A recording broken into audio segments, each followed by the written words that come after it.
কচুরিপানা থেকে তৈরি গৃহস্থালির নানা সামগ্রী। পরিবেশ বান্ধব এই ধরনের সামগ্রীর চাহিদাও প্রচুর।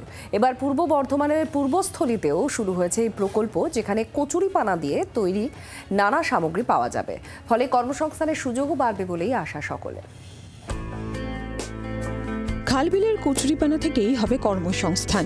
কচুরিপানা থেকে বিভিন্ন হস্তশিল্প সামগ্রী তৈরি করবেন পূর্ব বর্ধমানের পূর্বস্থলীর মহিলারা। ফলে একদিকে যেরকম পুকুর খালবিল সহজেই পরিষ্কার থাকবে, তেমনি মহিলারাও স্বনির্ভর হয়ে উঠতে পারবেন।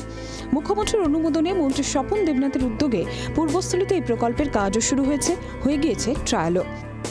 আমাদের বিল্ডিং কোম্পানির মেশিনারি ঢুকে গেছে। 20 জনকে নিয়ে বিশ্বভারতী থেকে প্রশিক্ষণ দেওয়া করানো হয়েছে এবং এটা একটা ট্রেনিং পার্ট, প্রোডাকশন, দেন বিপণন। আমরা মেনলি শুরু করেছি 20 জন মহিলাকে নিয়ে।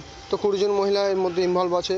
তার সাথে সাথে কিছু যারা কচুরিপানা তোলে, জেন্টস যারা তোলে, ছেলেরা, তারাও 8-10 জন আছে, তারা তোলে। তার সঙ্গে সঙ্গে কিছু ওয়েল্ডিংয়ের কিছু কাজ আছে, মেটাল ওয়েল্ডিং তার সঙ্গে লাগে। কিছু আমাদের লোকাল যে ছেলে আছে তারা ওগুলো করে। ঘর সাজানোর সামগ্রী থেকে গৃহস্থালী জিনিস তৈরি হচ্ছে কচুরিপানা থেকে। গ্রামের মহিলাদের প্রশিক্ষণ দিয়ে কাজে নিযুক্ত করা হয়েছে। উদ্যোগকে সাধুবাদ জানিয়েছেন স্থানীয়রা। একটা দারুণ উদ্যোগ, স্বপনবাবু যে সুন্দর একটা উদ্যোগ নিয়েছে তাকে আমি অভিনন্দন জানাই। আমি মনে করি যে এরকম একটা উদ্যোগ পশ্চিমবাংলায় আরও কোথাও যদি খালবিল থাকে তাহলে সেখানেও নেওয়া উচিত। আগামী 25শে ফেব্রুয়ারি পুরোদমে শুরু হয়ে যাবে কাজ। ইতিমধ্যেই জেলা শাসক আয়েশা রানী পরিদর্শন করে গিয়েছে। পরিবেশ বান্ধব এই সামগ্রীর চাহিদা বাড়ছে। প্রকল্পের সাফল্য নিয়ে আশাবাদী সবাই। ক্যামেরায় সঞ্জয় রাজবংশীর সঙ্গে পার্থ চৌধুরীর রিপোর্ট, জি 24 ঘন্টা।